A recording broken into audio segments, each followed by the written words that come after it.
roundabout here. So if there's something that you really want to talk about, just bring it up to me. I'll be happy to interrupt what I'm doing. How many of you are familiar with what's going on, what has gone on about the college loans? With regards to what? Any part of it. No.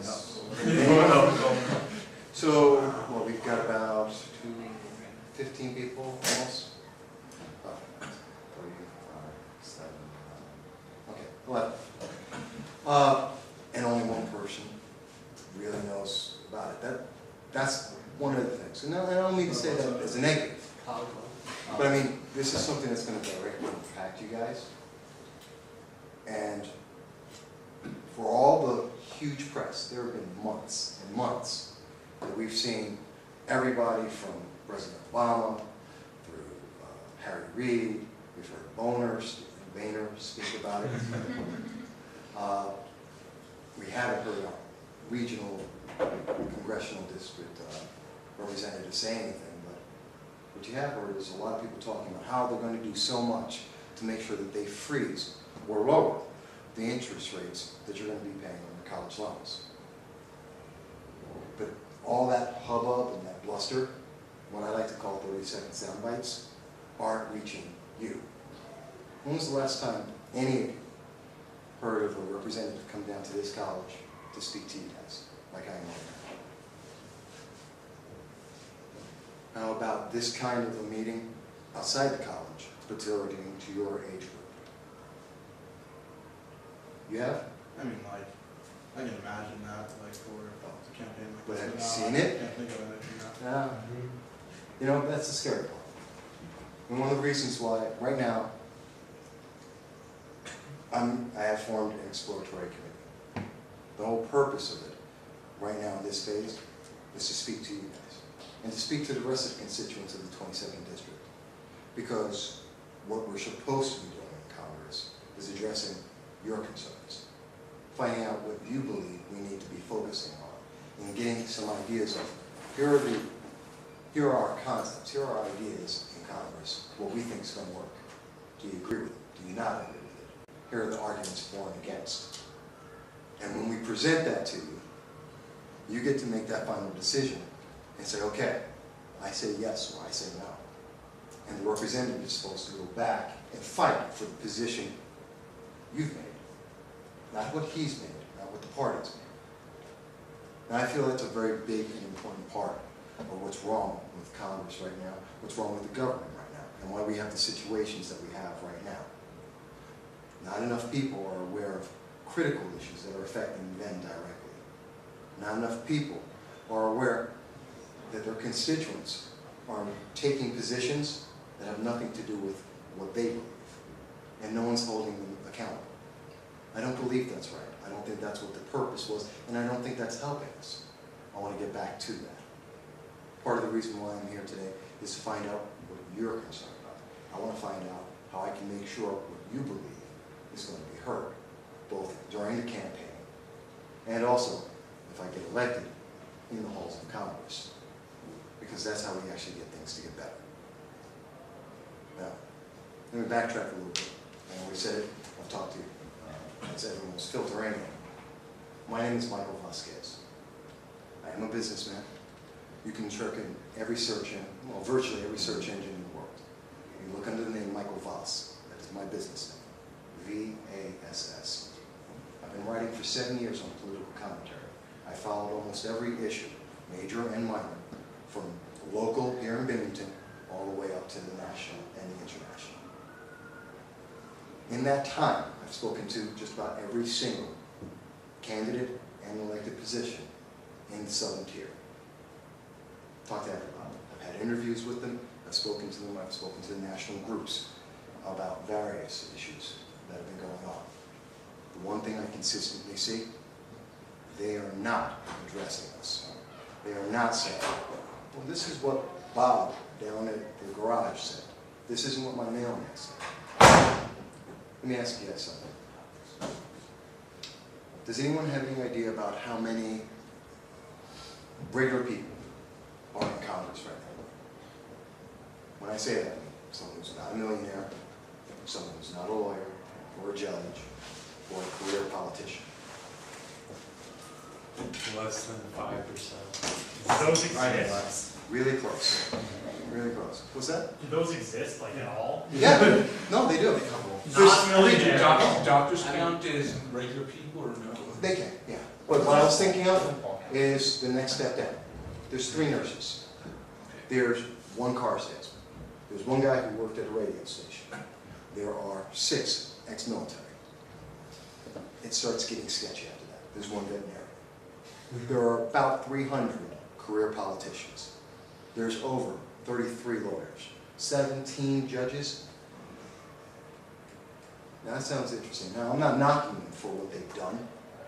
Those are great careers. Those are wonderful professions. They are successful.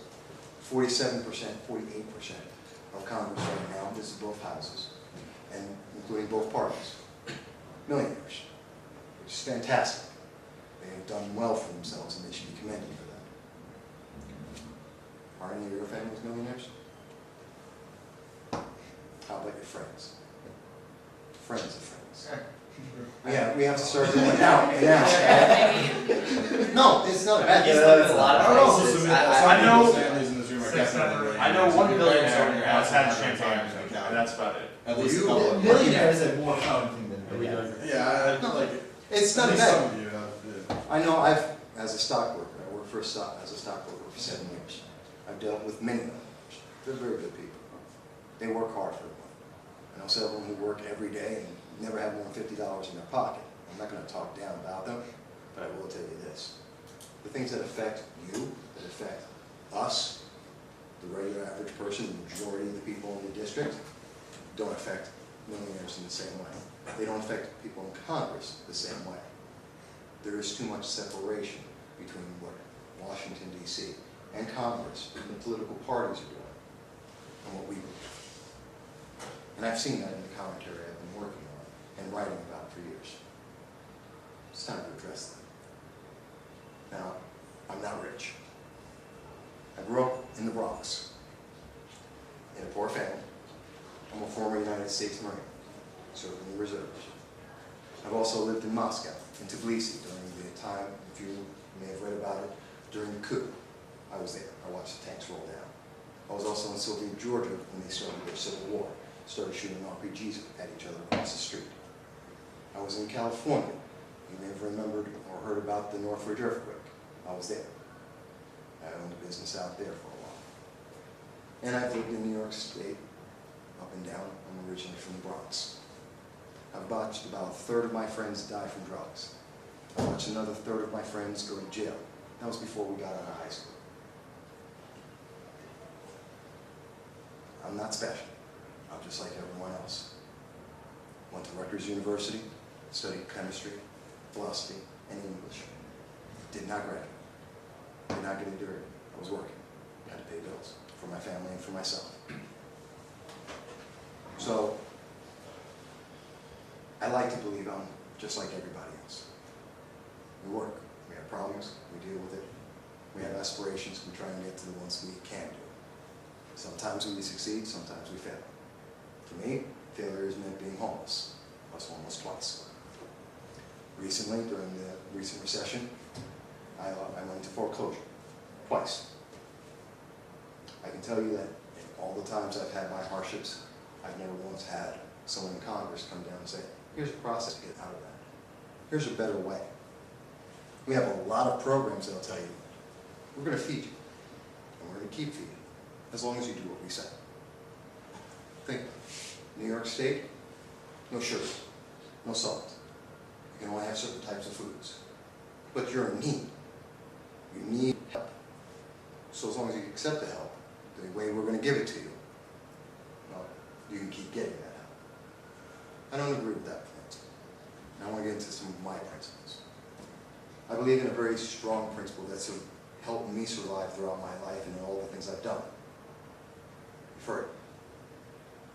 Don't feed a man a fish because tomorrow he'll be hungry. Teach a man a fish, he'll feed himself for life. It's a principle that I have seen succeed every time. Not because it's easy, not because there's not hardship that goes with that, but because eventually that person is going to strive and learn and become better. Let's apply that same principle to politics. Let's apply that to our politicians. If you cannot succeed in getting to the goals that you have set forth and said in your campaigns, this is what we need to get to, step aside. Let's get someone else in there. And if they can't do it, get them out. No, I'm not a harsh man. Yes, get a term, 2 terms, 3 terms, maybe. This is not meant to be a career. I am not doing this as a career. I am not going to be a politician for the rest of my life. But I do believe that things are messed up enough that we have to do something now. Because I'm not saying we get better. And I don't think any of you do either. That's just a couple of,